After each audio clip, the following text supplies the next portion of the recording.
کوئی دوست کسی قسم کا سوال کو کرنا چاہیں یا فرمانا چاہیں خود ہی اجازت ہے، ہاتھ کھڑا کر دیں، اس سے پھر باری باری بات کریں گے۔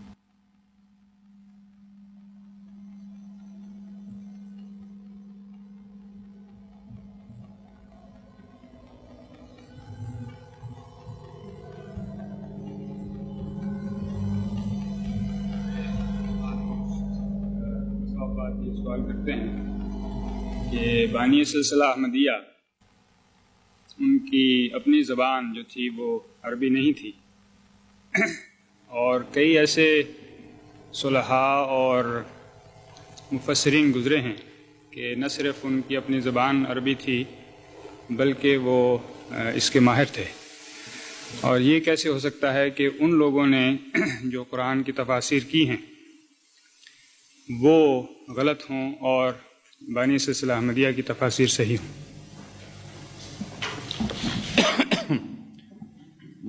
اول تو یہ کہ زبان عربی تو کسی ایک قوم کی ملکیت نہیں ہے۔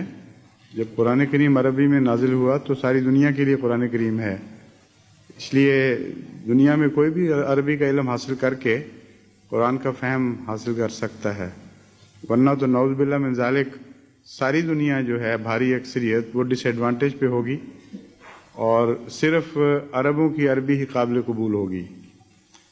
دوسرے، یہی عربی زبان جس میں قرآن کریم نازل ہو رہا تھا یہ کفار مکہ کو بھی تو آتی تھی، اور بہت بڑے بڑے ادیب اور شعراء تھے جن کا سکہ چلتا تھا۔ آج تک مسلمان ادیب مفسرین بھی کوئی ایک بھی ایسا مفسر نہیں جو ان کا حوالہ نہ دیتا ہو قرآن کریم سمجھانے کے لیے، اور ان کی بھاری اکثریت بے بہرا رہ گئی، ان کو نہیں سمجھ آتی تھی قرآن کریم کی۔ پھر قرآن کریم نے خود قرآن فہمی کے لیے جو شرط مقرر فرمائی ہے اس میں یہ شرط ہے ہی نہیں جو بیان کی جا رہی ہے۔ قرآن کریم تو فرماتا ہے لا یمسہ الا المطہرون۔ اس کتاب کو سمجھنے کے لیے اللہ تعالیٰ کی طرف سے عطا کردہ پاکیزگی کی ضرورت ہے، اور لا یمسہ کا اتنا زوردار کلام ہے جس کا مطلب یہ ہے کہ کوئی شخص اس کو چھو بھی نہیں سکتا جب تک خدا مطہر نہ بنا دے، خدا اپنی طرف سے پاک نہ کر دے۔ اور چھونے کا جہاں تک تعلق ہے وہ تو عربی ہو یا عجمی ہو، گلے سے لگائے پھرتے ہیں، حمائل بنا کے گلے میں لٹکاتے ہیں، قسموں کے لیے اٹھاتے ہیں، چھو تو رہے ہیں۔ مطلب یہ مضامین کو لمس بھی نہیں کر سکتا، مضامین تک پہنچ ہی نہیں سکتا جب تک اللہ تعالیٰ کی طرف سے سچی پاکیزگی عطا نہ ہو۔ تو جو مضامین تو اس کے کھلے کھلے ہیں وہ تو سب پر مشترک ہیں، ان کو تو عیسائی بھی پہنچ جاتا ہے۔ مراد یہ ہے اس کلام کا عرفان خدا کی طرف سے خالص عطا کے بغیر نصیب نہیں ہو سکتا، اور اس کے لیے نہ عربی کی شرط نہ عجمی کی شرط۔ پھر مسلمان چوٹی کے علماء اور مفسرین تو وہ گزرے ہیں جو عجمی تھے۔ حضرت امام بخاری کو اتنی جو عظمت دی جاتی ہے وہ کون سے عربی تھے؟ حضرت سید عبد القادر جیلانی کون سے عربی تھے؟ اور بہت بڑے بڑے چوٹی کے مسلمان بزرگ گزرے ہیں، بلکہ بعض لوگوں کا خیال ہے کہ جو ایران میں پیدا ہونے والے مسلمان بزرگ ہیں جو خدمت دین کرنے والے، ان کا پلہ بھاری ہے۔ بہت بڑے عظیم الشان علماء پیدا ہوئے ہیں غیر عرب اسلامی دنیا میں، اور وہ سلسلہ جاری ہے ابھی بھی، اس لیے یہ تو محض ایک نفس کا بہانہ ہے۔ پھر ایک اور بحث یہ چل پڑے گی کہ وہ جو مفسرین ہیں عربی، ان میں سے غیر عرب کتنے ہیں، ان کو پتہ ہی نہیں شاید سوال کرنے والے کو، ان کی تفسیر کو کون سا مقام دیں گے جو پہلے غیر عرب مفسرین گزر چکے ہیں۔ اور پھر حضرت مسیح موعود علیہ الصلوۃ والسلام نے جو لکھا ہے اس کی پہچان تو موازنے سے ہوگی۔ اصل میں جو شخص بھی حقیقت حال کو پہنچنا چاہتا ہے اس کو چاہیے کہ جو تفسیر حضرت مسیح موعود علیہ السلام کی ہے اس کو سامنے رکھے، پرانے مفسرین کی تفاسیر کو یا نئے مفسرین کی تفاسیر کو سامنے رکھے، جہاں جہاں اختلاف ہے وہاں اللہ تعالیٰ سے دعا کر کے موازنہ کرے تو اس کو حقیقت مل جائے گی۔ زمین آسمان کا فرق ہے تفسیروں میں۔ بہت سے ایسے معاملات ہیں جو نئے زمانے کے لیے نئے سرے سے حل کرنے ضروری تھے، کیونکہ اسلام پر اعتراض نئی قسم کے علوم سے پیدا ہونے شروع ہوئے، لوگوں کے رجحانات بدل گئے، معاشرہ بدل گیا، سائنس نے عظیم تبدیلیاں پیدا کر دیں، ان امور کے متعلق تو بہرحال آج کی دنیا میں ہی کوئی مفسر پیدا ہونا چاہیے تھا۔ اور اس دور میں حضرت مسیح موعود علیہ الصلوۃ والسلام نے جو روشنی ڈالی ہے وہ آپ کے سوا سارے مفسرین کو مل کر بھی توفیق نہیں ملی کہ ان چیزوں کی طرف اس طرح اشارے کرتے اور سمجھاتے۔ اذا الاشار عطلت، اونٹنیاں بیکار کر دی جائیں گی، یہ جو سورہ مرسلات میں جو پیشگوئیاں ہیں ساری حضرت مسیح علیہ الصلوۃ والسلام نے آ کے کھولیں۔ اسی طرح جی سورہ تکویر میں، ٹھیک ہے، اور اسی طرح دوسری صورتوں میں جو عظیم الشان پیشگوئیاں تھیں آئندہ زمانے کی ایجادات کے متعلق، تمدنی معاشرتی تبدیلیوں کے متعلق، اس پر حضرت مسیح موعود علیہ الصلوۃ والسلام کو اللہ نے اطلاع دی۔ تو اگر کوئی تحقیق کی نظر سے دیکھے گا تو وہ تو بات کھل جائے گی، کوئی اس میں جھگڑے کی بات ہی کوئی نہیں۔ فرمائیے کھوکھر صاحب، اور کوئی دوست نہ ہو، ان سارے چلے جائیں اور میں اکٹھے بیٹھے ہیں۔ آپ نے تو وہی کہا ہے جس طرح اس نے مومن نے کہا، تو مومن کا شعر ہے نا کہ تو میرے پاس ہوتا ہے گویا جب کوئی دوسرا نہیں ہوتا۔ تو آپ کو سوال اسی وقت یاد آئے گا جب کوئی دوسرا نہیں ہوگا۔ اچھا، کوئی دوست اگر کچھ سوال پوچھنا چاہیں تو شوق سے تشریف لائیں، آ جائیں۔ ان کے ہوتے ہوئے آپ کو موقع ملنا مشکل ہے، بشیر حیات صاحب۔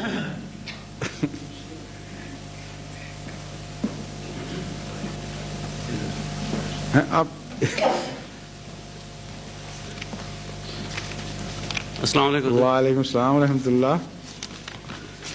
حضور سوال تو میرے پاس 2-3 ہیں، لیکن ابھی میں ایک ہی پوچھوں گا اگر حضور مزید اجازت دیں تو۔ حضور مہربانی فرما کر اس مضمون پر مزید روشنی ڈالیں، نیز جیسا کہ اسلام کی تعلیم کے مطابق۔ کس مضمون پہ بات ہی نہیں آپ نے کی، کس مضمون پہ روشنی ڈالوں؟ مندرجہ ذیل۔ اچھا، ٹھیک ہے۔ نیز جیسا کہ اسلام کی تعلیم کے مطابق حضرت آدم علیہ السلام سے پہلے انسان زمین پر موجود تھے، لہٰذا وہ کوئی زبان تو بولتے ہوں گے، تو کیا ہم اس سے یہ نتیجہ نکال سکتے ہیں کہ اس کام کے لیے وحی اور الہام حضرت آدم علیہ السلام سے پہلے جاری تھا؟ حضور نے اس سے پیشتر فرمایا ہے کہ بعض اسکالرز کی رائے کے برعکس، جن کا خیال تھا کہ انسان نے بولنا اور زبان کا علم تدریجاً سیکھا ہے، حضرت مسیح موعود علیہ السلام نے قرآن کریم کی تعلیم کی روشنی میں فرمایا کہ انسان نے زبان یعنی لینگویج اللہ تعالیٰ کی وحی اور الہام کے ذریعے سے سیکھی۔ ٹھیک ہے، اس پہ آپ کو الجھن کیا ہے؟ آپ کو غالباً دماغ میں یہ خیال جا رہا ہے کہ اگر حضرت آدم علیہ السلام پہلے نبی تھے تو خدا نے پہلا کلام ان سے کیا ہوگا، اور اگر اس سے پہلے خدا زبان سکھا چکا تھا، جیسا کہ ظاہر ہے کہ سکھا چکا تھا، اللہ تعالیٰ سے حضرت آدم کی بات ہی زبان میں ہی ہوئی تھی، تو پھر وہ پہلا شخص جس پر وحی نازل ہوئی وہ پھر پہلا نبی بن گیا۔ یہی آپ کے ذہن میں؟ نبی نہیں حضور، ہاں وہی نبوت تو میرے خیال میں حضرت آدم علیہ السلام پر ہی ہوئی۔ واضح ہے نا بات؟ یہ تو جی۔ پھر اعتراض کیا ہے؟ اگر پہلے خدا نے زبان سکھا دی تو آپ کو کیا اعتراض ہے؟ اعتراض تو نہیں حضور، یہ پتہ کرنا ہے کہ وحی اور الہام کا سلسلہ حضرت آدم علیہ السلام سے پہلے شروع ہوا۔ دیکھیں، وحی کے ذریعے ایک بات سکھانا یہ بہت بڑا وسیع مضمون ہے۔ آدم سے پہلے انسانوں کا آپ کو خیال آیا، شہد کی مکھی کا کیوں خیال نہیں آیا؟ وہ اس سے بہت پہلے بستی تھی دنیا میں۔ حضور میں نے ایک بات سن لیں ایک منٹ۔ اللہ تعالیٰ فرماتا ہے وَأَوْحَىٰ رَبُّكَ إِلَى النَّحْلِ أَنِ اتَّخِذِي مِنَ الْجِبَالِ بُيُوتًا وَمِنَ الشَّجَرِ وَمِمَّا يَعْرِشُونَ، کہ اے محمد صلی اللہ علیہ وسلم، تیرے رب نے شہد کی مکھی پر یہ وحی فرمائی تھی کہ تو أَنِ اتَّخِذِي مِنَ الْجِبَالِ بُيُوتًا، کہ پہاڑوں پر اپنا گھر بنا، وَمِنَ الشَّجَرِ، اور درختوں پر اپنا گھر بنا، وَمِمَّا يَعْرِشُونَ، اور جو یہ اونچی بیلیں لگانے کے لیے جو بناتے ہیں صنعتیں مختلف لکڑی کے سہارے بناتے ہیں، ان پر بھی تو اپنا گھر بنا.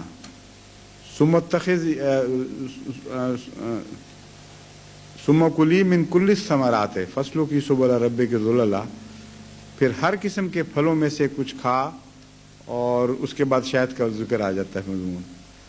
اب یہ کتنی تفصیلی وحی نازل ہوئی ہے شہد کی مکھی پر، جو انسان کی پیدائش سے بہت پہلے سے بنی ہوئی ہے اور یہ کام کر رہی تھی.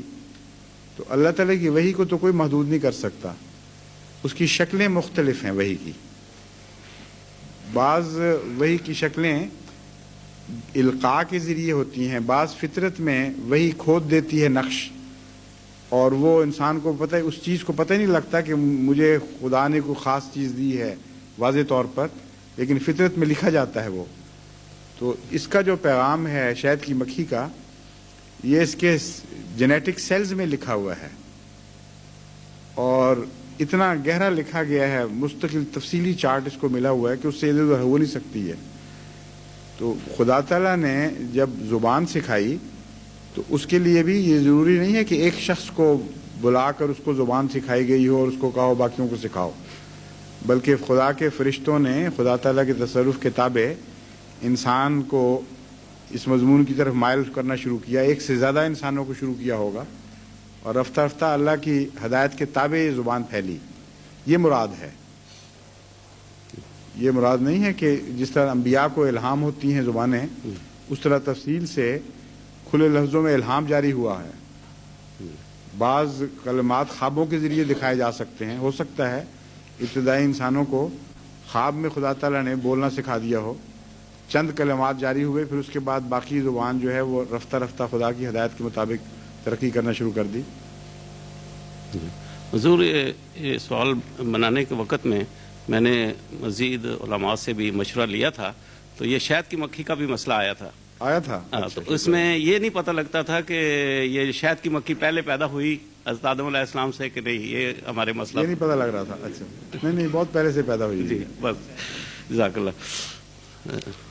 حضور اگر دوسرا سوال کی اجازت ہو تو دے دو، کسی اور نے کرنا. ٹھیک ہے.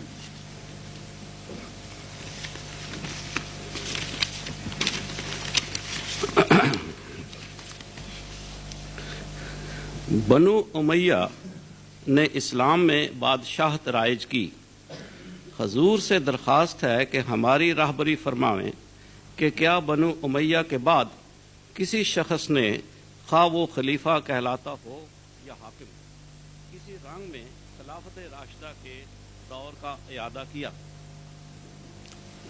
خلافت راشدہ کی تعریف کیا ہے پہلے وہ بتائیں، پھر میں بتاؤں گا اعادہ کیا کہ نہیں. خلافت راشدہ کی تعریف حضور حضرت رسول کے صلی اللہ علیہ وسلم کے بعد 4 خلفاء کا دور جو ہے حضرت علی تک، یہ خلافت راشدہ کہلاتا ہے. وہ ان کے بعد پھر اس کا اعادہ کیسے کر سکتا ہے کوئی؟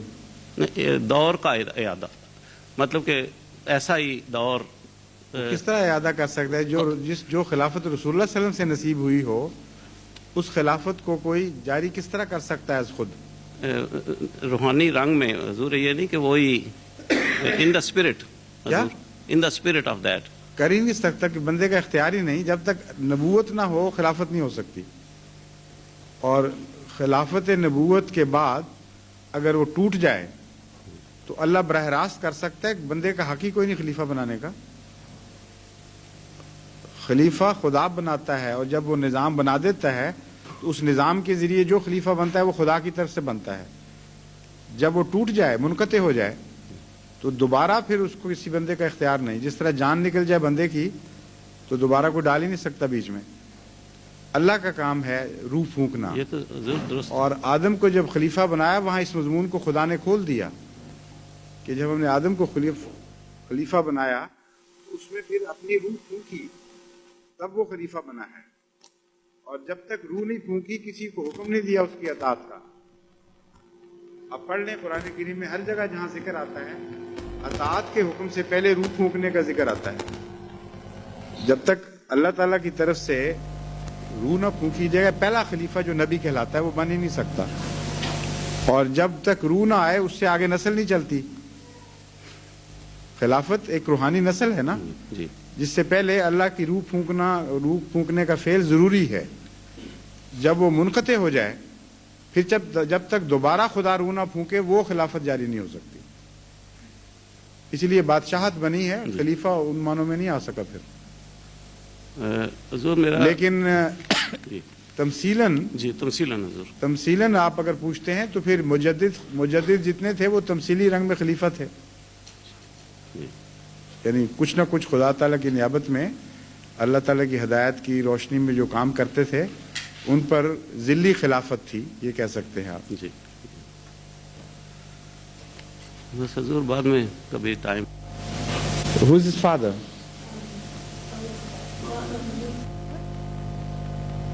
کون؟ Mahmood Haroon. He's your uncle. I'm sorry, your brother, your cousin. That's right, yes. اچھا. اور تو اس وقت کوئی نہیں ہے تو کھوکر صاحب آ جائیں پھر آپ میدان میں.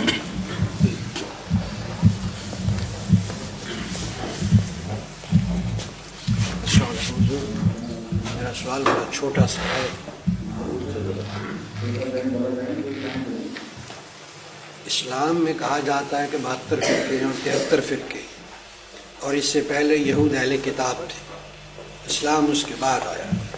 کیا یہود میں بھی اتنے ہی فرقے ہیں؟ اور کیا یہ میں سمجھنے میں غلط ہوگا کہ اسلام میں اتنے فرقے صرف اجتہاد کی وجہ سے ہوں؟ کون سی کمی تھی اسلام میں جس میں 73 فرقے والی حدیث ہے، اس میں تو بات واضح ہے بالکل کہ رسول اللہ صلی اللہ علیہ وسلم فرما رہے ہیں کہ یہود کے 72 فرقے ہو گئے. تو اس لیے یہ پوچھنے کا تو مقصد ہی کوئی نہیں کہ 72 ہیں یا نہیں ہیں. رسول اللہ صلی اللہ علیہ وسلم نے فرما دیا ہے تو آمنا و صدقنا کہنا چاہیے.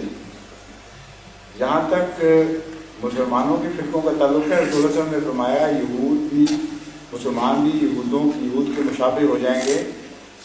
72 فرقے ہوں گے اور ایک 73ویں جماعت ہوگی، اس کو ملا کر 73 بنیں گے.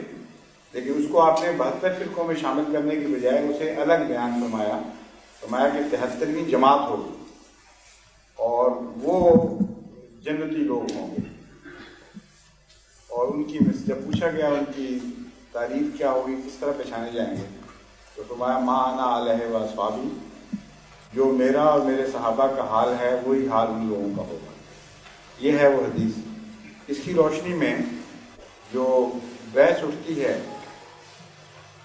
وہ یہ اٹھتی ہے کہ کیا مسلمانوں میں واقعتاً جماعت احمدیہ کے آنے سے پہلے 72 فرقے بن گئے تھے. یہ عموماً غیر جماعت علماء سوال اٹھاتے ہیں، اور یہ سوال نہیں اٹھاتے کہ کیا رسول اللہ صلی اللہ علیہ وسلم سے پہلے یہود کے 72 فرقے واقعتاً بن چکے تھے. اگر 72 کی بحث کو اٹھایا جائے تو پھر اس وقت یہ دونوں بحثیں اٹھیں گی. 72 سے مراد کیا ہے؟ اگر گن کے یہود کے 72 فرقے بیان دکھائے جا سکتے ہوں تو پھر یہ مطالبہ درست ہے کہ مسلمانوں کے بھی گن کے 72 فرقے دکھاؤ.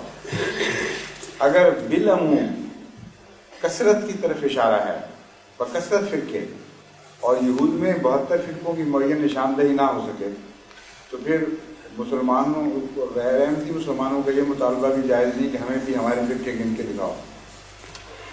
دوسرے یہ جو فرقوں والا مضمون ہے اس کے اوپر الملل والنحل میں جو ایک بڑے عالم کی کتاب ہے اس میں روشنی ڈالی گئی ہے، فرقے گنے گئے ہیں اور وہ بہت پہلے سے لکھی ہوئی کتاب ہے. اس میں 72 فرقے انہوں نے دکھا دیے ہیں واقعتاً، لیکن گنے گئے ہیں اور وہ بہت پہلے سے لکھی ہوئی کتاب ہے. اس میں 72 فرقے انہوں نے دکھا دیے ہیں واقعتاً. لیکن تو آپ سوال کرنے والے کا منہ بند کرا سکتے ہیں کہ دیکھ لو میرے نہر میں 72 فرقے آ گئے ہیں، لیکن یہ واقعہ بات درست نہیں ہے، کیونکہ مختلف وقتوں میں فرقوں کے اضافے ہوتے رہے ہیں اور مختلف وقتوں میں بعض فرقے مٹتے بھی رہے ہیں. بالکل ان میں سے کچھ بھی نشان باقی نہیں رہا. اس لیے اس جھنجٹ میں اگر آپ پڑ جائیں تو کبھی بھی مسئلہ حل نہیں ہو سکے گا. اس کی وجہ یہ ہے کہ جس وقت ملل و نحل کتاب لکھی گئی اس وقت اگر 72 فرقے تھے تو بعد میں اور بھی تو ہوئے، بنتے چلے گئے. اہل قرآن کا فرقہ اس وقت نہیں تھا جو بعد میں وجود میں آیا مثلا، اور بھی متفرق فرقے ہیں جو بعد میں پیدا ہوتے رہے. میں یہ نہیں کہہ سکتا کہ میرا کتاب وہابی فرقہ سے پہلے لکھی گئی تھی، بعد میں غالباً پہلے تھی، تو پھر وہ فرقہ وہابیہ بھی اس کے بعد بنا. تو سوال یہ ہے کہ پھر 72 کے 73 نہ ہوئے بلکہ 74 75 76 اور بہت سارے بن گئے، تو پھر اس حدیث کی کیا حیثیت رہے گی، یہ سوال اٹھ جائے گا. تو اس کا عمومی جواب تو یہ ہے کہ بعض دفعہ عربی میں 70 کا لفظ، 72 کا لفظ، 80 کا لفظ، اس قسم کے اور الفاظ کثرت کی طرف اشارہ کرنے کے لیے بولے جاتے تھے، اور اس سے یہ مراد نہیں تھی کہ میں نے ہی گن کر 80 سال یا 72 سال یا 70 سال یہ ہوں گے. تعداد سالوں کے علاوہ بھی استعمال ہوتی ہے. اللہ تعالیٰ رسول اللہ صلی اللہ علیہ وسلم فرماتے ہیں کہ اللہ تعالیٰ 70 مرتبہ فلاں شخص پر رحمتیں نازل کرے گا، 70 مرتبہ بخشے گا، 70 مرتبہ یہ کرے گا. تو اس کا یہ مطلب تو نہیں کہ اللہ گن کے پوری دفعہ 70 دفعہ بخشیں کرتا ہے، یہ محاورے ہیں صرف، اور حقیقت میں کثرت کی طرف اشارہ ہے.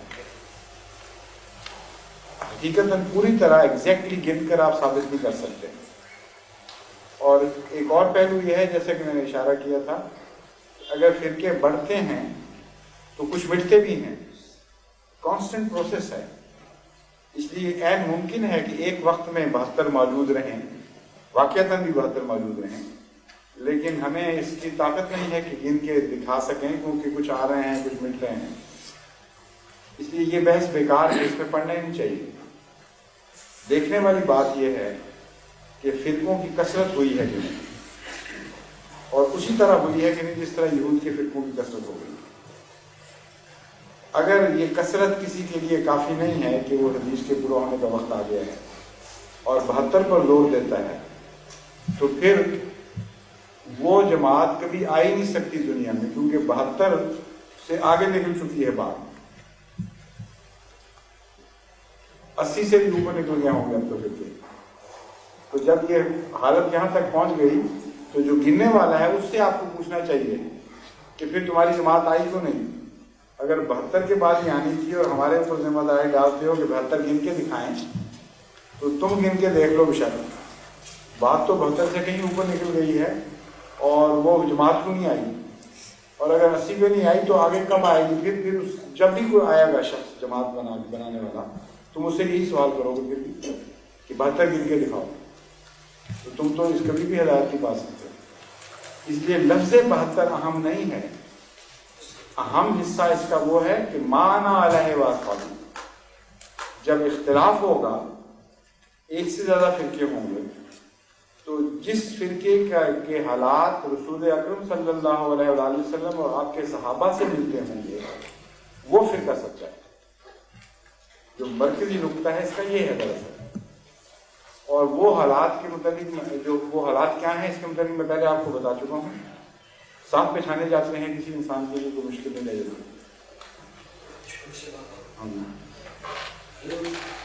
عام طور پر اہل سنت والجماعت اور دوسرے ہوتے ہیں اہل حدیث. کیا یہ جماعت کا لفظ اہل سنت والے لوگوں نے جماعت بنانے کے لیے تو نہیں استعمال کیا؟ ظاہر ہے کہ جماعت بنانے کے لیے استعمال کیا، لیکن اس کے ساتھ ہی ان کا یہ دعویٰ بھی ہے کہ وہ شروع سے ہی چلے آ رہے ہیں، 72 کے بعد نہیں بنے.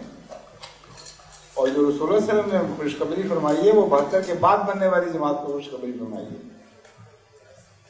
اس لیے چاہے وہ جماعت کا لفظ ساتھ لگا لیں، وہ اس حدیث کے نیچے نہیں آئیں گے کسی صورت میں. جو خوشخبری پیش گوئی ہے وہ یہ ہے کہ 72 فرقے بننے کے بعد پھر جماعت ضرور پذیر ہوگی، اور وہ جو جماعت بنے گی وہ سچی ہوگی. اور یہ تو کہتے ہیں ہم شروع سے چلے آ رہے ہیں اسی طرح جماعت کی شکل میں. پھر جماعت کی تعریف ہے، جماعت کوئی کہہ دے اپنے آپ کو، اس سے تو جماعت نہیں بنے گی. اسلامی اصطلاح میں جماعت کہتے کس کو ہیں؟ جماعت کا لفظ نکلا ہے جمعیت سے، اور جمعیت کے لیے ایک نیوکلیس ہونا ضروری ہے، ایک مرکز، ایک امام. وہ کسی کو نصیب ہی نہ ہو تو جماعت کیسے بن جائے گی؟ جماعت کے لیے امامت یا خلافت ضروری ہے، اس کے بغیر کبھی جماعت نہیں بن سکتی، پھر کیا ہی رہے گا۔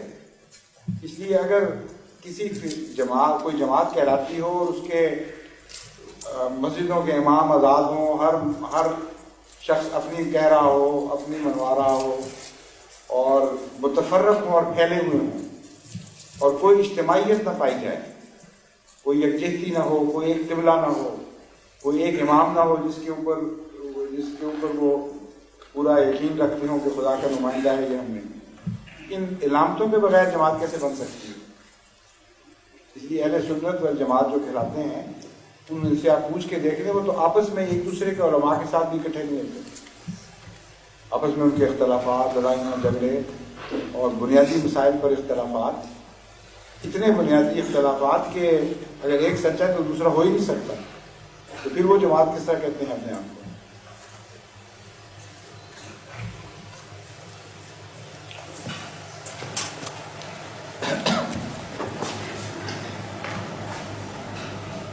اور کوئی دوست یہ تمہاری ڈاکٹر؟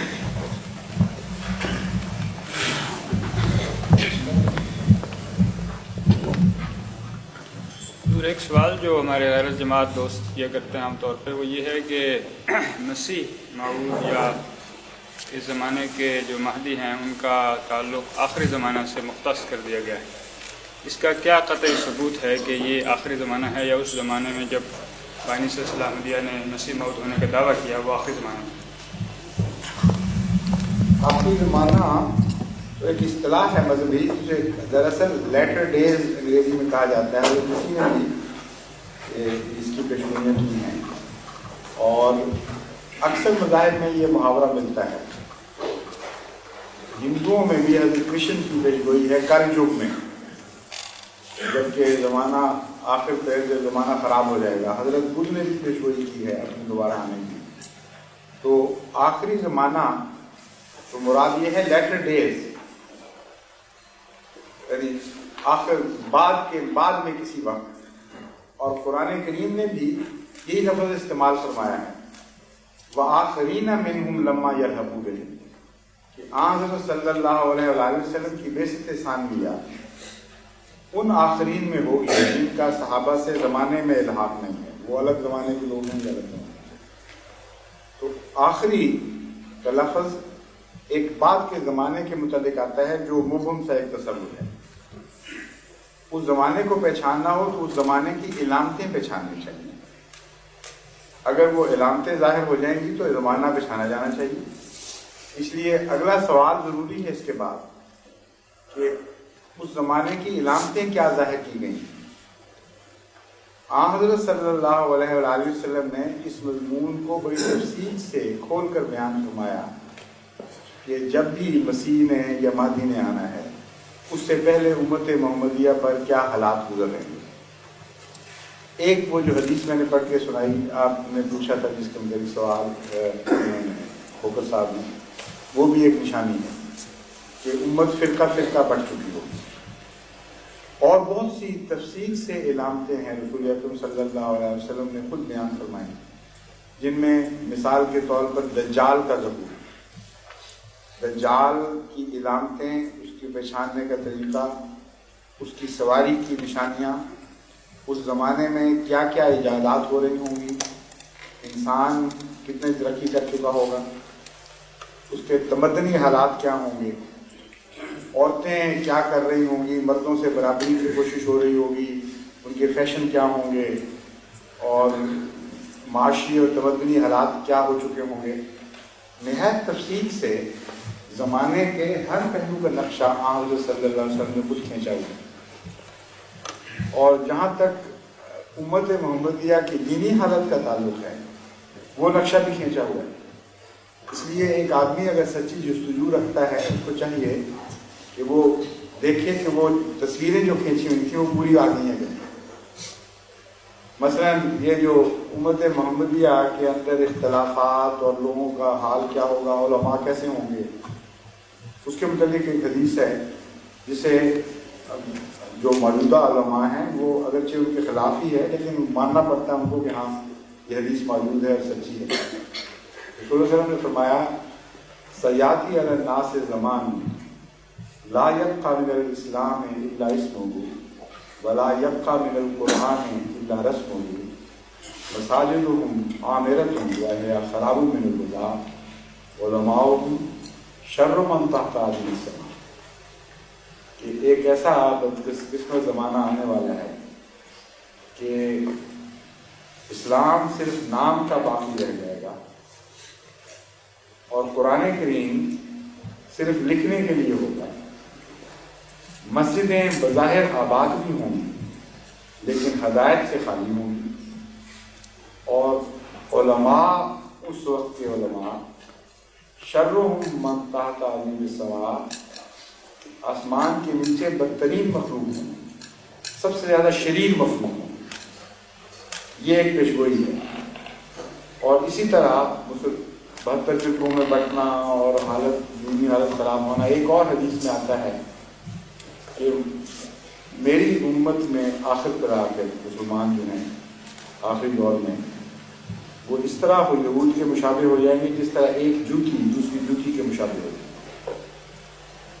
اور جوتی انگریزی بوٹ مراد نہیں بلکہ دیسی جوتی، اس میں دائیں بائیں پاؤں کا فرق نہیں ہوتا، آپ جس پاؤں میں ڈال دیں وہ وہی پاؤں بن جاتا ہے۔ اس کی مثال دی ہے نالین۔ تو فرمایا یہاں تک کہ اگر موسوی امت میں کسی نے اس ایسی بے حیائی کی کہ اپنی ماں سے بھی بے حیائی، تو اس امت میں بھی ایسے لوگ پیدا ہو جائیں گے جو یہ بے حیائی کریں گے۔ اور اس بات کو دیکھنے کے لیے اخبارات کو اٹھا کر دیکھ لیں کہ آیا یہ علامتیں پوری ہوئی ہیں کہ نہیں۔ مسجدیں ہدایت سے خالی ہوں گی، اس کا کیا مطلب ہے؟ نمازیں پڑھی جائیں گی، وہ تو پڑھی جا رہی ہیں۔ ہدایت سے خالی ہوں گی کا مطلب ہے کہ ایک فساد کا ذریعہ بنے گی، ایک دوسرے کے خلاف فتوے ہوں گے، قتل کے، غارت کے، سیاست کے اکھاڑا بن جائیں گی، نفسانی خواہشات کو آگے کرنے کے لیے ذریعہ بن جائیں گی، وہاں لڑائیاں ہوں گی، پولیس بوٹ لے کے اندر داخل ہوگی، مار کٹائی کرے گی۔ ہدایت سے خالی ہونے کا بھی یہی مطلب ہے۔ وہ سارا نقشہ ابھی پورا ہوا ہے کہ نہیں؟ اس لیے اگر کوئی دیانتداری سے آخری زمانے کو پہچاننا چاہے تو کوئی مشکل کام ہی نہیں۔ یہ تو جس طرح نقوش دیوار پر لکھے جائیں اس طرح وہ لکھے ہوئے نقوش ہیں ہمارے سامنے، اور زمانے کا چہرہ دیکھ کر آپ ان نقوش سے ملا کے دیکھ لیں۔ پھر حضرت رسول کریم صلی اللہ علیہ وسلم نے جو دجال کا نقشہ کھینچا ہے وہ اتنا واضح ہے کہ اس کے بعد کسی شخص کے لیے یہ پوچھنے کی ضرورت ہی نہیں کہ آخری زمانہ آیا کہ نہیں۔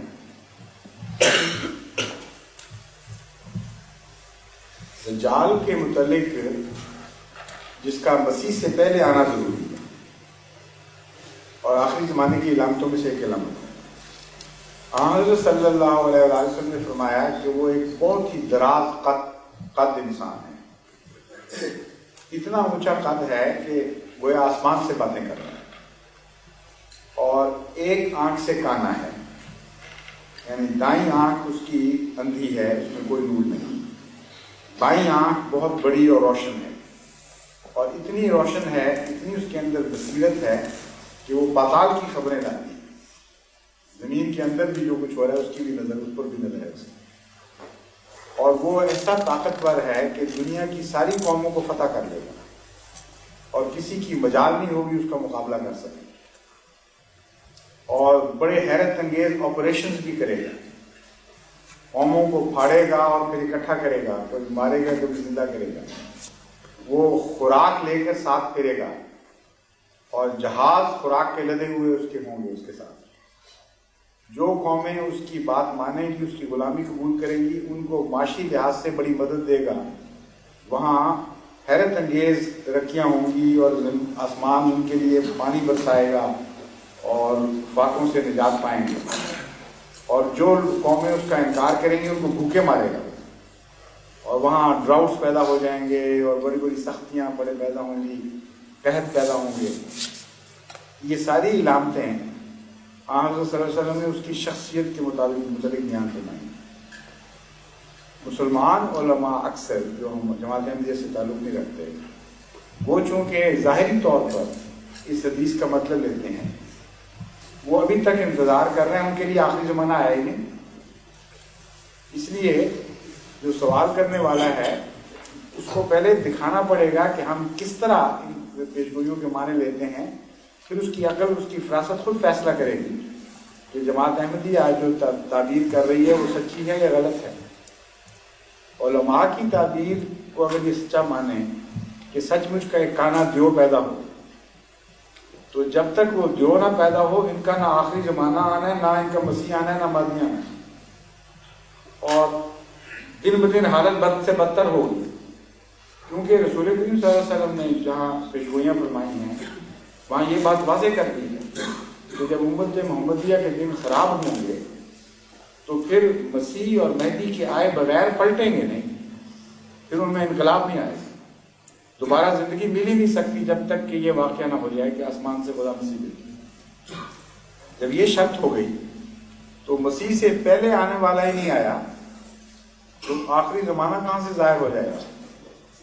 اور جب تک وہ کانا پیدا نہ ہو اس وقت تک امت محمدیہ کے دن پھر ہی نہیں سکتے۔ کہ یہ کوششیں بھی چھوڑ دیں، یہ جو ختم نبوت کی کانفرنسیں ہیں اور یہ مختلف جماعتیں جو بنی ہوئی ہیں، کہاں رسول اللہ صلی اللہ علیہ وسلم نے لکھا ہے کہ یہ جماعتیں پیدا ہوں گی تو امت کو بچا لیں گے؟ مسیح کے آئے بغیر بچنا ہی نہیں ہے، اس لیے یہ ساری کوششیں بیکار جائیں گی۔ مشکل یہی ہے کہ آخری زمانے کی علامتیں تو حضور اکرم صلی اللہ علیہ وسلم نے کھول کر بیان فرما دی تھیں، وہ دیکھنے والی آنکھیں نہیں رہی، صاف لکھا ہوا نظر آ رہا ہے، پہچانتے نہیں۔ جماعت احمدیہ کے نزدیک آخری زمانہ آ چکا ہے، اس کی وجہ یہ ہے کہ ہمارے نزدیک یہ پیشگوئی پوری ہو گئی۔ ہم سمجھتے ہیں کہ ایک بڑے بلند قامت شخص سے مراد قوم ہے، نہ کہ ایک شخص واحد، اور جو اس کی نقشے کھینچے ہوئے وہ پورے ہو چکے ہیں۔ مغربی قومیں، عیسائی قومیں مراد، ان کی ایڈز چل بھی رہی ہیں دنیا میں، گندم کے پہاڑ لگا دیتے ہیں وہ جن ملکوں کو غلام بنانا چاہتے ہیں، جہاز بھر بھر کے پاکستان میں بھی PL480 کے تابع جاتے رہے ہیں اور ابھی بھی جا رہے ہیں مختلف ممالک میں، اور جن کو یہ دبانا چاہتے ہیں ان سے ایڈ کھینچ لیتے ہیں، وہاں فاقے پڑتے ہیں، برے حال ہوتے ہیں، قوموں کی قومیں موت کے کنارے تک پہنچ جاتی ہیں۔ افریقہ میں اب کیا ہوا ہے، وہاں ان کو پتہ تھا کہ 4-5 سال بعد بڑا سخت قحط آنے والا ہے، خود ان کے اداروں نے پیشگوئیاں کی ہوئی تھیں، یونائٹڈ نیشنز نے تفصیل سے لکھا ہوا تھا ان کے ماہروں نے کہ فلاں وقت یہ تک یہ شروع ہوگا، قحط اس طرح پھیلے گا، کن کن ممالک کو اپنی زد میں لے گا، کیا اس کے نقصانات ہوں گے۔ چپ کر کے بیٹھے رہے، کیونکہ وہ یہ چاہتے تھے کہ ان کو جب تک یہ ہمارے نظام کو قبول نہ کریں۔ افریقہ میں اس طرف لیفٹ کی طرف رجحان زیادہ ہو رہا تھا، اور ایتھوپیا میں خاص طور پر لیفٹسٹ حکومت تھی، رشین حکومت کے تابع، ان کو یہ سبق دینا چاہتے تھے، اور در حقیقت تو خدا مجبور کر رہا تھا رسول اللہ صلی اللہ علیہ وسلم کی پیشگوئی پوری کرانے کے لیے، تقدیر کی لکھی ہوئی کہ چونکہ حضرت محمد مصطفیٰ صلی اللہ علیہ وسلم کی پیشگوئی ہے وہ بہرحال پوری ہونی چاہیے، کہ جن لوگوں نے تعاون نہیں کیا ان کو انہوں نے بھوکا مارنا ہے۔ وہاں کہتے دیکھو، جو ان سے تعاون کرتے ہیں ان کو یہ روٹی پہنچاتے ہیں، گندم دیتے ہیں، مکھن دیتے ہیں، جو بھی چاہیں دیں۔ یہ تو سارے حالات تفصیل سے پورا ہو چکے ہیں۔ اگر قوم مانے لیے جائیں دجال سے تو اس قوم کا غلبہ ساری دنیا پہ ہو بھی چکا، اور بڑی دیر سے ہوا، اب تو غلبے ہٹنے کے دن بھی آنے شروع ہو گئے ہیں، اور ابھی تک یہ دوسرے علماء انتظار کر رہے ہیں کہ ہمیں علامتیں دکھاؤ آخری زمانے میں۔ پھر آنظر صلی اللہ علیہ وآلہ وسلم نے اس دجال کی پہچان کے لیے کچھ اور علامتیں ایسی واضح فرما دی کہ جس کے بعد کسی سمجھدار کے لیے شک کی گنجائش نہیں ہونی چاہیے۔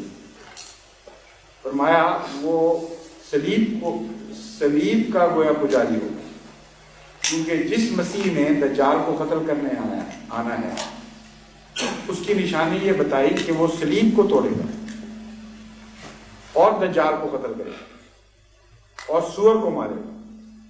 اب یہ 3 بنیادی علامتیں ایک جگہ اکٹھی فرما دی، سور، صلیب اور دجال، ان سے مقابلہ کرنا ہے مسیح۔ اب آپ بتائیے کہ سور اور صلیب اکٹھا جب نام لیا جائے تو کون سی قوم ابھرتی ہے؟ سور کھانے والے تو اور بھی ہیں، لیکن صلیب کے پجاری سور کھانے والے سوائے عیسائیوں کے اور کوئی، اس لیے مراد یہ تھا کہ عیسائی قوم سے ٹکر لے گا، دجال کو مارے گا. بتا دیا کہ یہ دجال یہی لوگ ہیں جن کی یہ نشانیاں دو ظاہری بتا دی ہیں.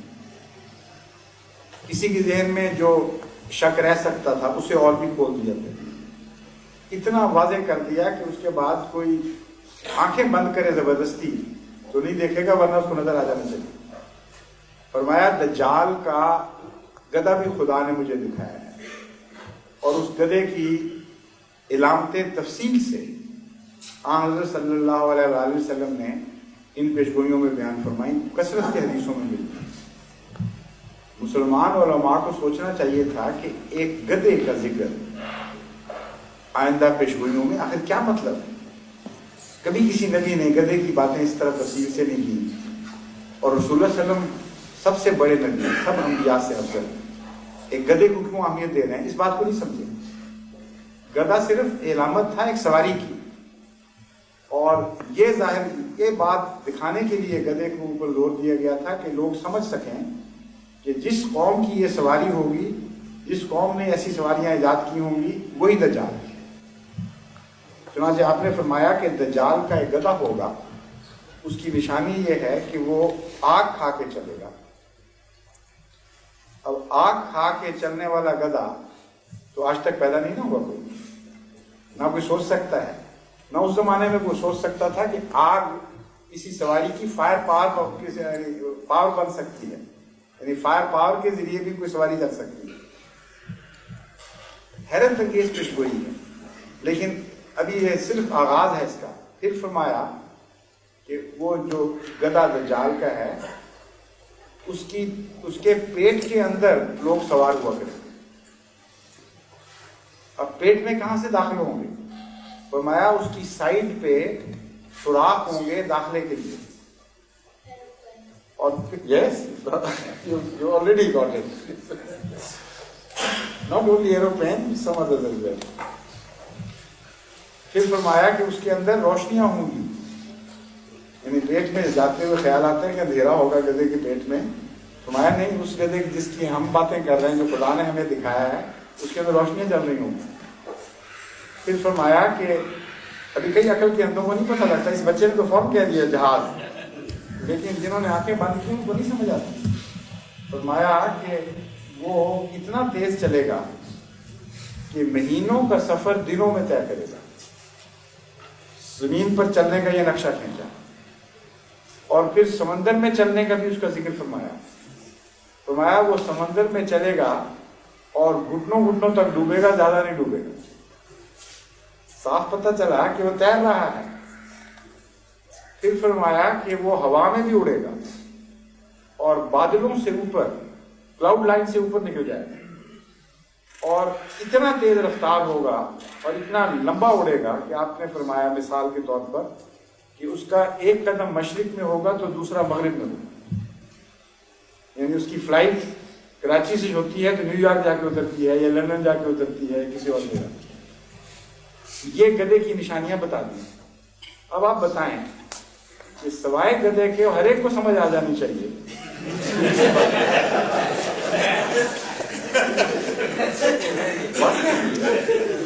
کیونکہ وہ شعر ہے کہ پتا پتا بوٹا بوٹا، حال ہمارا جانے ہے، جانے نہ جانے گل ہی نہ جانے، باغ تو سارا جانے. اب یہ گل ہی ہے بیچارہ جو اس کو نہیں پتا کیا حال ہے، ورنہ سارے باغ کو پتہ لگ گیا. یہ نشانیاں پھر یہاں تک تفصیل بیان فرمائی کہ اس کے ماتھے پر چاند ہوگا. اب جو علماء ظاہری لفظ پر اٹکے بیٹھے ہیں کہ جب تک ظاہر کا معنی نہ ہو ہم سمجھیں گے نشانی پوری نہیں، ان کو اب تک یہ بھی نہیں پتا کہ چاند کا حجم کتنا ہے اور گدھے کا کتنا ہے. گدھے کا جو حجم بیان فرمایا رسول اللہ صلی اللہ علیہ وسلم نے، وہ فرمایا اس کے دو کانوں کے درمیان 70 ہاتھ کا فاصلہ ہے. اب آپ دیکھ لیں کان کی مثال اگر آپ سمندری جہاز سے لیں تو اس کا پیٹ کم و بیش اتنا ہوتا ہے، اوسطاً بیان کیا جاتا ہے. گاڑی کے اگلے ڈبے میں بھی ایک کان لٹکا ہوتا ہے جھنڈی کا، اور ایک پچھلے ڈبے میں بھی کان لٹکا ہوتا ہے. عجیب ہے خدا کی شان کہ جھنڈی ان کو کان کی شکل کی ملی. وجہ یہ ہے کہ رسول اللہ صلی اللہ علیہ وسلم کی بات سچی فرمانی تھی اللہ تعالیٰ نے، اور وہ بھی کم و بیش یہی فاصلہ ہے۔ ہوائی جہاز کے 2 کان میں اس کے 2 پار جو ہیں ان کے اب یہ کم و بیش یہی فاصلے ہیں، 70 ہاتھ سے مراد یہ نہیں کہ فٹوں میں یا انچوں میں یہ فاصلہ ہے، مراد ہے کہ بہت بڑا کشادہ ہوگا۔ اس تفصیل سے پوری ہوئی۔ اب اس کے اوپر ماتھے پہ چاند کہاں سے آ سکتا ہے؟ چاند تو اتنی بڑی جگہ ہے کہ وہ ایسے جیسے گدھے کا نقشہ کھینچا، ایسے لاکھ گدھے بھی ہوں تب بھی ان سے حجم میں بڑا ہے، کروڑ گدھوں سے بھی زیادہ، ارب گدھوں سے بھی زیادہ، اتنا بڑا ہے چاند اس سائز کے گدھے کے مقابلے پر، تو اس کے ماتھے پہ چاند آ ہی نہیں سکتا۔ مراد یہ تھی کہ گول روشنی ہوگی چاند کی طرح، دور سے دیکھو گے تو بعد دھوکہ لگے گا کہ چاند نکلا ہے۔ اور امر واقعہ یہ ہے، سندھ میں ایک دفعہ میرے ساتھ بھی یہ واقعہ ہوا، ایک دفعہ گاڑی آ رہی تھی دور سے اور چاند نکلنے کا بھی کم و بیش وہی وقت تھا، بالکل یہ لگ رہا تھا کہ چاند نکلا ہے، دور سے کچھ دھند، کچھ اس کا افق کے قریب سے نظر آنا، اور ہم یہی سمجھتے رہے کہ چاند نکلا ہے۔ پھر وہ جب چاند قریب آنا شروع ہوا، پھر سمجھ آئی کہ نہیں یہ گاڑی کی روشنی، اور چاند کی شکل گول ہوتی ہے، اور چاند کی شکل کی ہی ساری سواریاں روشنیاں انہوں نے ایجاد کی۔ اتنی تفصیل سے حدیث پوری ہوئی ہے کہ آدمی کی عقل دنگ رہ جاتی ہے، اور کسی دہریہ کے لیے، کسی دوسرے مذہب کے لیے گنجائش نہیں ہے کہ اس حدیث کے بعد رسول اللہ صلی اللہ علیہ وسلم کا انکار کر سکے۔ اور اب دیکھ لیں، چاند ہوائی جہاز کے اوپر بھی گول شکل کا چاند بنایا ہوا انہوں نے، موٹروں کے اوپر بھی چاند بنایا ہوا، موٹر سائیکلوں پہ بھی چاند بنایا ہوا، جو سواری بناتے ہیں اس کی گول چاند جیسی شکل بناتے ہیں۔ یہ تقدیر الہی کام لے رہی ہے سب، تاکہ لوگوں کو یہ کھل جائے کیا نقشہ ہے۔ اتنا بیان فرمانے کے بعد پھر مزید یہ بتایا کہ وہ گدھا چلنے سے پہلے اعلان کیا کرے گا کہ یہ سواری اب چلنے والی ہے، جس نے آنا آ کے بیٹھ گیا، اور اس کے بعد پھر وہ روانہ ہوا کرے گا منزل ب منزل۔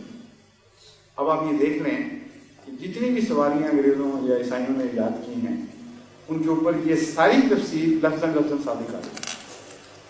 چلنے سے پہلے گاڑی بھی اعلان کرتی ہے، وسل بجاتی ہے، اعلان ہوتا ہے، ہوائی جہاز اعلان ہوتا ہے، یہ جہاز نیو یارک کے لیے تیار ہے، یہ فرینکفرٹ کے لیے تیار ہے، یہ فلاں جگہ کے لیے تیار ہے۔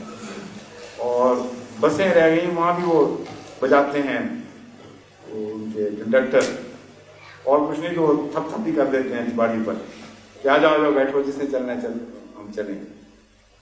حضرت صلی اللہ علیہ وسلم کا مقام اگر دیکھنا ہو تو ان معنوں میں نظر آتا ہے، نہ کہ ظاہری لفظوں میں۔ اور یہ کہتے ہیں نشانی کوئی نہیں پوری، تو کیسے کوئی دکھائے؟ ایک دفعہ آسٹریلیا میں ایک اسکول میں میرا لیکچر تھا، وہ عیسائی لڑکے مختلف کلاسوں کے 2 حصوں میں بٹ گئے تھے، انہوں نے باری باری سوال کرنے تھے، مختلف اسلام پہ سوال ہوئے، تو ان کا جو ایک عیسائی پادری جو علاقے کا اس کو بھی بلایا ہوا تھا، اس پر انہوں نے پادری نے دیکھا کہ یہ تو اسلام سے بہت متاثر ہو رہے ہیں، اور بڑے کھل کے اظہار کر رہے تھے کہ ہاں بہت اچھا ہے، صحیح جواب ملا، ہمیں تسلی ہو گئی۔ اس نے شرارت سے ایک بچے کو یہ سکھایا کہ اس سے پوچھو اینٹی کرائسٹ کیا ہے۔ اس کا مطلب تھا کہ یہ تم اینٹی کرائسٹ لوگ ہو، یعنی دجال ہو، اینٹی کرائسٹ دجال کو کہتے ہیں، اور حضرت عیسیٰ کے مقابلے کی آیت سے ہم تمہیں نہیں مانیں گے، یہ مراد تھی اس کی۔ تو میں نے کہا کہ بہت اچھا سوال کر دیا، تو میں تمہیں نشانیاں میں بتا دیتا ہوں، پہچان تم لو۔ اور میں نے رسول اکرم صلی اللہ علیہ وسلم کی احادیث کی روشنی میں یہ نقشہ شروع کیا کہ اینٹی کرائسٹ جو ہے اس کا یہ نقشہ ہے۔ تھوڑی دیر ابھی گزری تھی تو انہوں نے کہہ دیا ہم پہچان گئے، ہم پہچان گئے۔ ہر ایک کو پتہ لگ جاتا ہے، آنکھیں بند کریں تو نہیں پتہ لگے گا۔ اس لیے سمجھانا چاہیے دوستوں کو کہ کیوں نہیں سمجھتے، حضرت صلی اللہ علیہ وسلم کی عظمت کے لیے یہ دلیل ہے پیش گوئی، اور پوری ہو چکی، اور پورے ہوئے 100 سال سے زیادہ عرصہ ہو چکا ہے۔ یہ جو موومنٹ چلی ہے گاڑیوں وغیرہ کی ایجاد کی اور آگے بڑھنا، 100 سال سے اوپر ہو چکا ہے، اور ابھی تک ان کو نہیں سمجھ آئی۔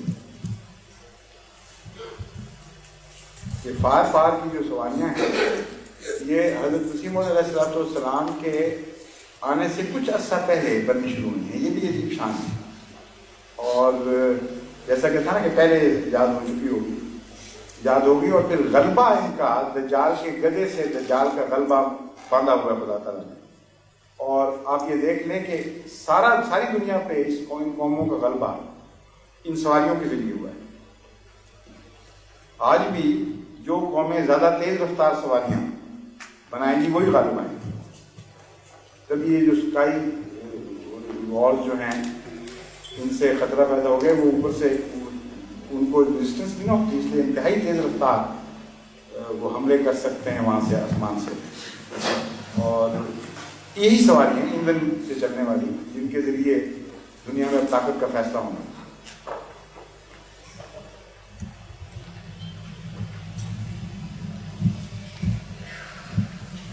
ہاں جی ہماری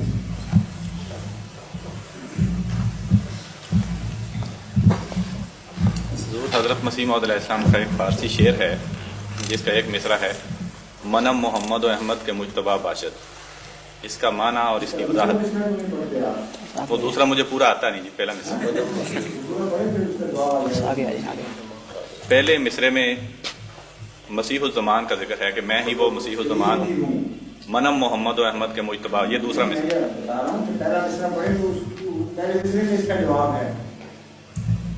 منم مسیح الزمان منم کلیم خدا. منم مسیح زمان و منم کلیم خدا، منم محمد و احمد کے مجتبیٰ باشد. حضرت مسیح موعود علیہ السلام اشارہ فرما رہے ہیں ان پیشگوئیوں کی طرف جو آئندہ زمانے میں آنے والے کے متعلق تھیں، اور یہ بتا رہے ہیں کہ ان پیشگوئیوں کا مصداق میں ہوں. مسیح کے آنے کی پیشگوئی تھی جو میرے آنے سے پوری ہو گئی، کلیم کے آنے کی پیشگوئی تھی جو میرے آنے سے پوری ہو گئی، اور آن حضرت صلی اللہ علیہ وآلہ وسلم کی بعثت ثانیہ جس کی قرآن کریم میں پیشگوئی تھی وہ بھی میرے آنے سے پوری ہو گئی. اس لیے اس میں کسی گستاخی یا برابری کا تو دعویٰ کوئی نہیں. دعویٰ صرف یہ ہے کہ حضرت رسول اکرم صلی اللہ علیہ وآلہ وسلم کی آئندہ زمانے میں آنے کی پیشگوئی تھی کہ نہیں تھی. اگر تھی تو آپ خود تشریف لائیں گے یا آپ کے کسی غلام کو خدا تعالیٰ نمائندگی کا موقع دے گا. یہ ہے گفتگو. اگر یہ ثابت ہو جائے کہ حضرت صلی اللہ علیہ وآلہ وسلم کی دوبارہ بعثت کی پیشگوئی تھی، اور یہ بھی ثابت ہو جائے کہ آپ نے خود نہیں آنا تھا، تو جس کسی نے آنا تھا اس نے یہی دعویٰ کرنا تھا کہ میں وہی محمد و احمد ہوں جس کے آنے کی خبر دی گئی ہے دوبارہ آخری زمانے میں. یہی دعویٰ ہے آپ کا. جہاں تک مرتبے کا تعلق ہے اس کا اظہار دوسرے شعروں میں موجود ہے بڑی کثرت سے. اس لیے جو علماء دھوکہ دینے کی کوشش کرتے ہیں کہ حضرت مسیح موعود علیہ السلام نے اپنے آپ کو حضرت محمد مصطفیٰ صلی اللہ علیہ وسلم کا ہم مرتبہ قرار دے دیا ہے، وہ بالکل جھوٹ بولتے ہیں. مرتبے کا جہاں تک تعلق ہے حضرت مسیح موعود علیہ السلام نے اپنے اس مضمون کو اتنا کھول دیا ہے کہ کسی آدمی کے لیے شک کی گنجائش ہی کوئی نہیں چھوڑی. ضد اور تعصب کوئی کرے تو اس کی مرضی ہے. مثلا فرمایا کہ جان و دلم فدائے جمال محمد حاکم نثار کوچہ آل محمد، کہ میری جان میرا دل حضرت محمد مصطفیٰ صلی اللہ علیہ وآلہ وسلم پر فدا ہوں. حاکم نثار کوچہ آل محمد، میری خاک نثار ہو محمد مصطفیٰ کی گلیوں کے. پھر فرماتے ہیں کہ در ہر مقام، وہ کیا ہے اس کا پہلا مسئلہ کیا ہے؟ وہ نہیں ندائے جمال محمد سے پہلا مسئلہ کیا ہے؟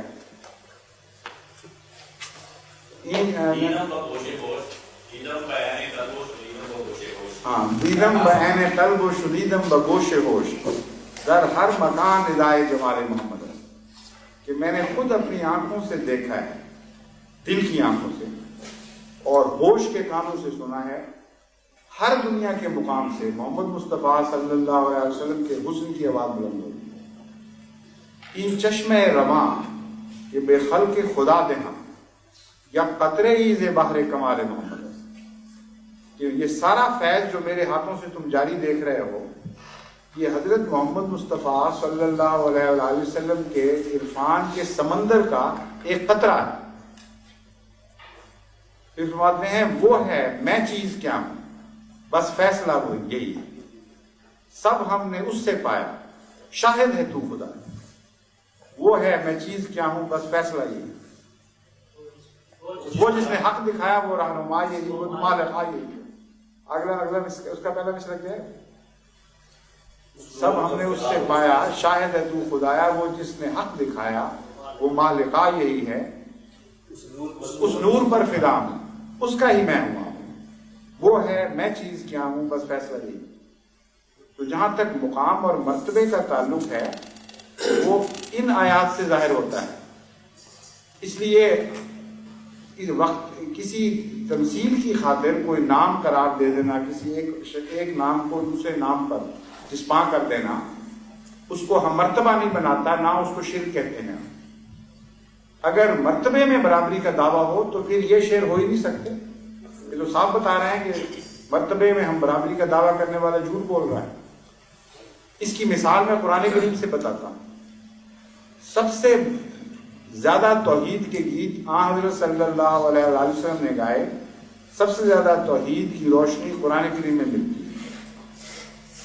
اس کے باوجود قرآن کریم میں اللہ تعالیٰ فرماتا ہے ما رمیتا اذ رمیتا ولکن اللہ رمی، اے محمد صلی اللہ علیہ وسلم تو نے مٹھی نہیں چلائی یا تیر نہیں چلایا جب تو نے چلایا، ولکن اللہ رما بلکہ اللہ نے چلایا۔ پھر دوسرے موقع پر فرمایا انما یبایعون اللہ ید اللہ فوق ایدیہم، کہ وہ لوگ جو تحت شجرہ بیعت کر رہے ہیں یہ محمد کی نہیں اللہ کی بیعت کر رہے ہیں۔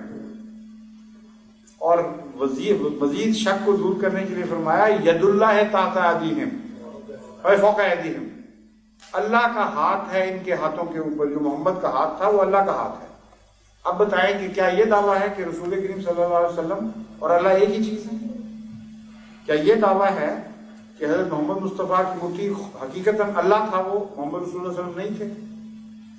بیعت کرتے وقت اللہ نے بیعت دی، محمد رسول اللہ علیہ وسلم کا وجود اللہ تھا اس وقت۔ ایک جاہل آدمی تو ضد کر سکتا ہے، چنانچہ بہائیوں نے یہی اعتراض کیا ہوا ہے، بعض عیسائیوں نے بھی کیا ہوگا، مگر بہائیوں نے تو واضح طور پر اعتراض کیا ہے قرآن کریم پر کہ دیکھ لو اللہ ہونے کا دعویٰ کر دیا۔ سوال یہ ہے کہ جھوٹ ہے یہ۔ باقی قرآن کریم عبد کے طور پر پیش کر رہا ہے، غلام کے طور پر پیش کر رہا ہے، اور کامل غلام کو عطا کے طور پر، اعزاز کے طور پر بعض دفعہ آقا کا نام مل جاتا ہے۔ یہ بتانے کے لیے نہیں کہ وہ ہم مرتبہ ہے، یہ بتانے کے لیے کہ اس نے اپنا وجود دوسرے وجود کے لیے کلیتاً مٹا ڈالا ہے، اس کا کچھ بھی باقی نہیں۔ ان معنوں میں آپ کو اللہ فرمایا گیا، یہ تو نہیں کہ نعوذ باللہ گستاخی کر ہوگی خدا تعالیٰ کی، محمد کو اللہ کہا جاتا ہے۔ مطلب یہ تھا کہ محمد مصطفیٰ صلی اللہ علیہ وسلم کی یہ شان ہے کہ سب بندوں میں سے یہ وہ شخص ہے جس نے اپنے لیے اپنا کچھ بھی نہیں رہنے دیا، کلیتاً خدا کا ہو چکا ہے۔ اس کا اٹھنا خدا کا، اس کا بیٹھنا خدا کا، اس کا بولنا خدا کا، اس کا چپ ہونا خدا کا، اس کا جاگنا خدا کا، اس کا سونا خدا کا، اس کی ہر خواہش خدا کی مرضی کے تابع ہوگی۔ اس لیے اب یہ جو کچھ کہے گا، یہ جو کچھ کرے گا خدا کے مظہر کے طور پر کرے گا۔ یہ ہے محمد کا اللہ ہونا۔ تو محمد صلی اللہ علیہ وسلم کے غلام کا محمد ہونا اس کے سوا کوئی معنی بھی نہیں رکھتا، اس کا کچھ بھی نہیں رہا۔ اور یہ جو میں نے شعر پڑھا تھا یہ اس کی تشریح ہے، وہ ہے میں چیز کیا ہوں بس فیصلہ یہی۔ مجھ پر کلیتاً حضرت محمد مصطفیٰ صلی اللہ علیہ وسلم کا فیصلہ، آپ کا عرفان، آپ کا عشق، آپ کی محبت، آپ کی سنت، ہر چیز غالب آ گئی۔ اور ان معنوں میں اب میں جو بھی کہوں گا وسلم کے منشا اور مرضی کے خلاف نہیں کہہ سکتا، جس طرح رسول اللہ صلی اللہ علیہ وسلم اللہ کے منشا اور اس کی مرضی کے خلاف نہیں کہہ سکتے۔ یہ تو معنی ہیں جو ہر صاحب فہم کو سمجھ آ جاتے ہیں، لیکن ضد جس نے کرنی ہے، نفرت پھیلانی ہے، اس کا کام یہی ہے، وہ تو نہیں باز آئے گا۔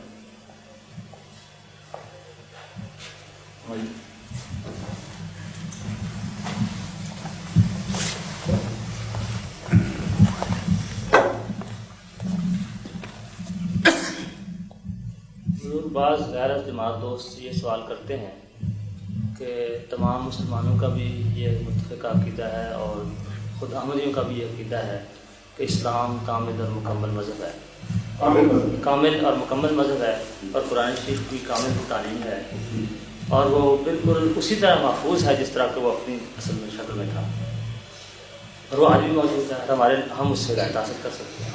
اس کے بعد پھر حضرت مرزا صاحب کون سی نئی چیز لے کے آئے ہیں کہ ہم ان کو مانے بغیر گزارا ہے؟ اگر وہ نئی چیز لے کے آتے تو ماننے کے قابل ہی نہیں ہوتے، بات ہی نہیں سمجھے وہ۔ جب مذہب مکمل ہو جائے تو نئی چیز آ ہی نہیں سکتی، اور جو نئی چیز لائے گا وہ جھوٹا ہوگا۔ اس لیے یہ کہتے ہیں کہ جب جھوٹا ہوگا تب ہم مانیں گے، عجیب بات کرنا ہے۔ کہتے ہیں نئی چیز دکھائیں تو مانیں گے، اور جو مکمل ہونے کے بعد نئی چیز لاتا ہے وہ یقیناً جھوٹا ہوتا ہے، تو جھوٹا کر کے مانیں گے، سچا کیوں نہیں مان لیتے؟ واقعہ یہ ہے کہ قرآن کریم تو مکمل ہے، لیکن وہی قرآن ہے نا جو رسول اللہ صلی اللہ علیہ وسلم کے زمانے میں تھا، تو اس وقت یہ قرآن جو تبدیلیاں پیدا کر رہا تھا آج کیوں نہیں کر رہا؟ آج کیوں اسی قرآن کے ہوتے ہوئے 72 فرقوں میں زائد میں جب دنیا مسلمان بٹ گئے، آج اسی قرآن کی موجودگی میں اس قدر ظلم اور بددیانتی اور بدکاری اور بے حیائی کیوں پھیل گئی؟ آج کیوں ایک دوسرے سے لڑ رہے ہیں، ایک دوسرے کا خون کر رہے ہیں، زندہ پکڑ پکڑ کے مسلمانوں کو آگوں میں پھینک رہے ہیں، اور نفرتوں کے شکار ہو گئے ہیں سارے؟ قرآن کو نہیں ہے؟ یہ تو قرآن کہتا ہے کہ ایسے ہیں محمد رسول اللہ صلی اللہ علیہ وسلم کے غلام کہ جس طرح ایک دیوار فیصہ پلائی ہوئی ہوتی ہے، اس طرح جکڑے ہوئے آپس میں، اس طرح محبت کرنے والے، اشداء علی الکفار رحماء بینہم، بے انتہا آپس میں محبت کرنے والے، بے انتہا رحم کرنے والے۔ تو وہ قرآن، اس کی یہ باتیں غلط ہو گئی ہیں، نعوذ باللہ من ذالک، کیوں نہیں ہو رہا؟ تو انبیاء خدا کی طرف سے یا مرسلین ضروری نہیں کہ نئی شریعت لے کے آئیں، بلکہ جب شریعتیں بدلائی جاتی ہیں، ان میں تبدیلیاں کی جاتی ہیں، تب آتے ہیں ان کو اصل کی طرف واپس لانے کے لیے۔ تو حضرت مسیح موعود علیہ السلام کے آنے کا مقصد یہ نہیں ہے کہ قرآن کریم میں اضافہ کریں، نعوذ باللہ من ذالک، اضافہ کریں گے تو لازماً جھوٹے ہوں گے۔ یہ مقصد ہے کہ قرآن کی طرف جو غلط باتیں منسوخ ہو گئی ہیں یا دین میں جو اضافے ہو گئے ہیں، ان اضافوں کو ختم کریں۔ اضافہ کرنے کے لیے نہیں، اضافے ختم کرنے کے لیے آئے ہیں، اور اضافے ہم دکھا دیتے ہیں آپ کو۔ اگر اضافے نہ دکھائیں تو ان کی کوئی ضرورت نہیں۔ اضافے تو اتنے ہو گئے ہیں دین میں کہ وہ نظر آتے ہیں چبھتے ہوئے آنکھوں کو، کہ اس عمارت کا تو حصہ نہیں نظر آتے، یہ کیوں آگے بڑھ گئے ہیں اتنا۔ آپ دیکھ لیں کہ قرآن کریم کے ہوتے ہوئے قبر پرستی بھی جائز قرار دے دی گئی، اور قبر پرستی کو شرک بھی قرار دیا گیا۔ کیا بنیادی اختلاف ہے کہ نہیں؟ کیا اگر ایک سچا مذہب اسلام ہے تو دوسرا اضافہ ہے؟ قرآن کریم کے ہوتے ہوئے حضرت صلی اللہ علیہ وآلہ وسلم کو نور بھی قرار دیا گیا کہ بدن نہیں ہے، مجسم نور تھے، اور یہ بھی اسی قرآن سے ثابت کیا جا رہا ہے کہ جو یہ کہے وہ مشرک پکا، اس کا اسلام سے کوئی تعلق نہیں۔ اور دوسری طرف کہتے ہیں کہ جو یہ کہے کہ جسم تھا نور نہیں تھا، وہ پکے کافر اور ملحد، ان کا اسلام سے کوئی تعلق نہیں۔ اب دونوں بیک وقت تو اسلام نہیں ہے نا، ایک وقت میں تو قرآن کی تعلیم نہیں ہو سکتی، تضاد نہیں ہے کوئی۔ ایک جس کو بھی آپ اسلام قرار دیں گے دوسرا اضافہ بن جائے۔ تو اتنے بنیادی اختلاف ہیں کہ ان کی روشنی میں بے انتہا اضافے ہو چکے ہیں کامل دین میں۔ ان اضافوں کو مٹانے کے لیے خدا کی طرف سے ایک آنے والا ضروری ہے، اسی کا نام مسیح ہے، اسی کا نام مسیح ہے۔ پھر ایک اور جواب اس کا یہ ہے کہ مسیح اور مہدی کی پیشگوئیاں احمدیوں نے تو نہیں بنائی، حضرت صلی اللہ علیہ وسلم کی پیشگوئیاں ہیں۔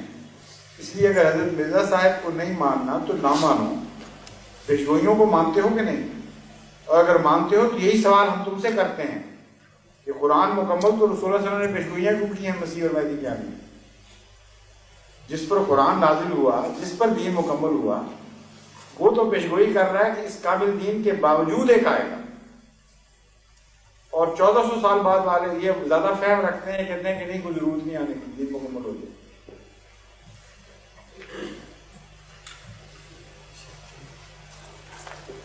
اب وہ ہو گیا ہے نماز کا وقت، لیکن اگر کوئی دوست ابھی تک کسی غیر جماعت دوست نے سوال نہیں کیا یا جھجک رہے ہوں، یعنی آپ کرتے ہیں ان کی طرف سے، لیکن یہاں تو بے دردی سے ضروری نہیں کہ اختلافی مسئلے میں سوال ہو، کوئی دوست کسی بارے میں کچھ پوچھنا چاہیں، دنیا کے حالات کے متعلق، انسانی مسائل سے متعلق دین کا کیا موقف ہے، بے شک ورنہ پھر دو چار منٹ انتظار کرتے پھر نماز دوسرے جو مہمان ہمارے بعد سے تشریف لاتے ہیں ان کے لیے میرا خیال ہے آگے کرسیاں کچھ خالی چھوڑنی چاہیے، دور بیٹھ جاتے ہیں، بعض دفعہ نظر بھی نہیں آ رہے ہوتے ہیں، ان کو اس کی بھی ضرورت ہو جاتی ہے، سامنے بیٹھے ہوں ان کا زیادہ دلچسپی سے لوگ آ رہے ہیں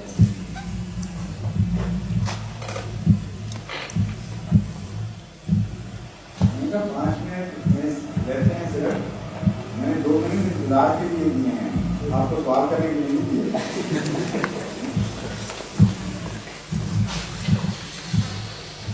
اگر ہمارے مہمانوں میں سے کوئی سوال کرنا چاہیں گے، کسی چند منٹ اوپر بھی ہو گئے تو ہم بیٹھیں گے، ورنہ پھر آج کی مجلس درخواست کو جب 1 بجے نماز کو رکھتے ہیں۔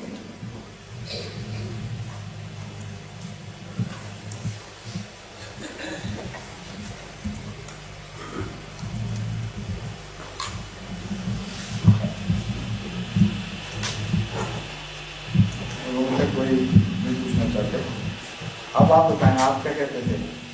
نہیں، آپ سے کسی ایک دوست نے پہلے آپ کریں۔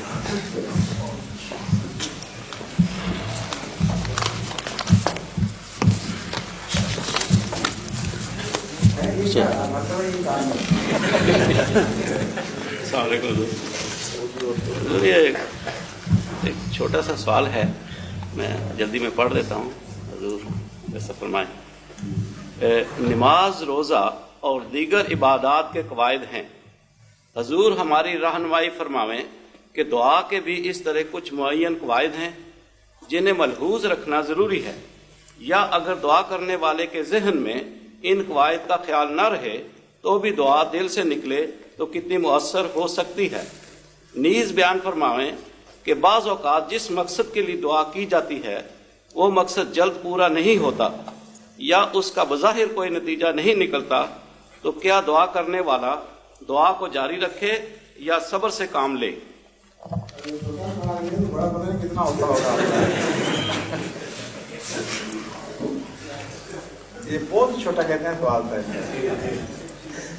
دعا کے قواعد اگر جس طرح آپ بنوانا چاہتے ہیں وہ بن جائیں تو زندگی عجیرن ہو جائے، زندہ رہنا مشکل ہو جائے، کیونکہ رسول اکرم صلی اللہ علیہ وسلم تو ہر حال میں دعا سکھائی ہوئی ہے، لوگ سوتے، جاگتے، اٹھتے، بیٹھتے، کھانے سے پہلے، کھانے کے بعد، کھانے کے دوران، نیا کپڑا پہنتے، صبح شام، اجابت کے لیے اندر داخل ہوتے ہوئے، باہر نکلتے ہوئے، مسجد میں جاتے ہوئے، باہر نکلتے ہوئے، جوتی پہنتے ہوئے، کوئی ہے زندگی کا لمحہ جس کے لیے دعا مقرر نہ ہو؟ تو اگر ساتھ قوانین بھی ہوتے، یہ قوانین ہیں تو اس کے بغیر دعا نہیں ہوئی تو انسان تو مارا جاتا۔ سمجھے ہیں کہ نہیں آپ کو سوچی کس طرح یہ دعا کے قوانین سے متعلق؟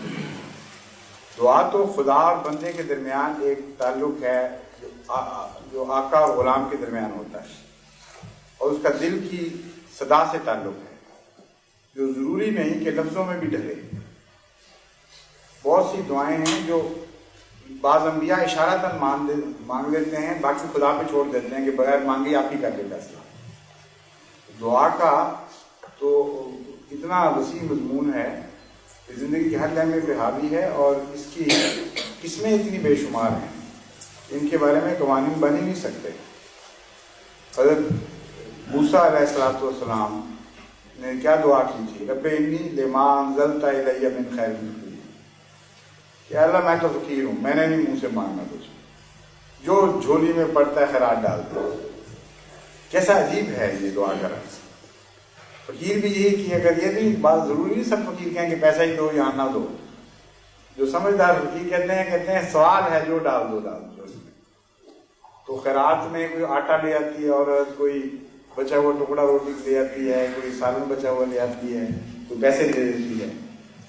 تو جب انسان صاحب خانہ پر اتنا اثر پڑتا ہے اس پکار کا اور اس پر چھوڑ دیا جاتا ہے، جو ساری کائنات کا مالک ہے، اس کے اوپر اس دعا کا کیا اثر ہوا ہوگا اندازہ کریں. اسی لیے خدا نے بڑے پیار کے ساتھ اس دعا کو محفوظ کر دیا قرآن کریم میں، تاکہ دوسری دنیا بھی اس سے فائدے اٹھائے. اللہ پہ چھوڑ دیا، میں کیا بتاؤں گا مجھے کیا چاہیے، تو میرا حال جانتا ہے، دیکھ رہا ہے میں کس حال میں ہوں، جو تیرے اختیار میں ہے، تیرے ہاتھ میں ہے، جو میرے لیے مناسب سمجھتے ہیں میری جھولی میں ڈال. تو دعاؤں کے تو بڑے عجیب رنگ ہیں، قرآن کریم سے سیکھیں اور حدیث سے سیکھیں. تو قانون ایک ہی ہے اس کا کہ دل سے کی سچائی سے دعا نکلے، بس اور کوئی قانون نہیں. جو دل کی سچائی سے نکلتی ہے اور جس میں اضطراب پایا جاتا ہے وہ دعا ہے، اور جو رسماً ہوٹوں سے نکلتی ہے یا خالی ہاتھ اٹھا کے یوں کر لیتے ہیں لوگ، وہ کوئی چیز نہیں ہے، اس کی کوئی حقیقت نہیں ہے خدا کے نزدیک.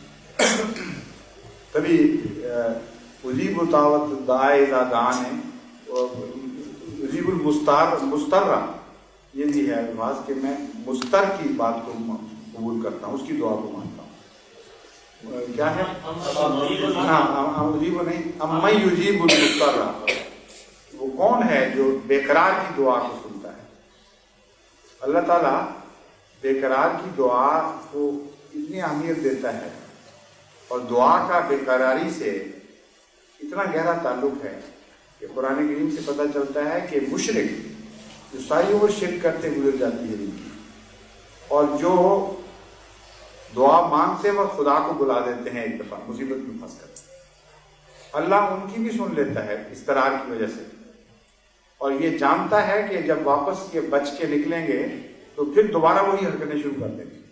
یہ قرآن کریم نے کھول کر مضمون بیان کیا ہے کہ سمندر میں بعض دفعہ لوگ جا رہے ہوتے ہیں، اچھی ہوائیں چل رہی ہیں کشتی میں، اچانک موسم بدلا، طوفان بپا ہو گیا. اس وقت بعض دعا کرتے ہیں خدا ہم تجھے پکارتے ہیں خالص کر کے ہمیں بچا لے. اللہ بچا تو لیتا ہے لیکن جانتا ہے کہ جب یہ خشکی پہ پہنچیں گے پھر وہی باتیں شروع کر دیں. تو اضطرار کا مضمون ہے، جتنا زیادہ بے چینی کا معیار اونچا ہوتا چلا جائے گا اللہ تعالیٰ کی رحمت اتنا قریب آتی جائے گی. یہ مرکزی نقطہ ہے دعا کا.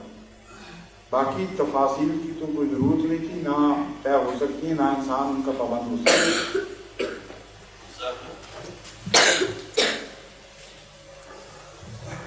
اچھا جی، اب پھر اگر کوئی سوال اور نہیں ہے تو نماز کے لیے علیحدہ ہوتے ہیں.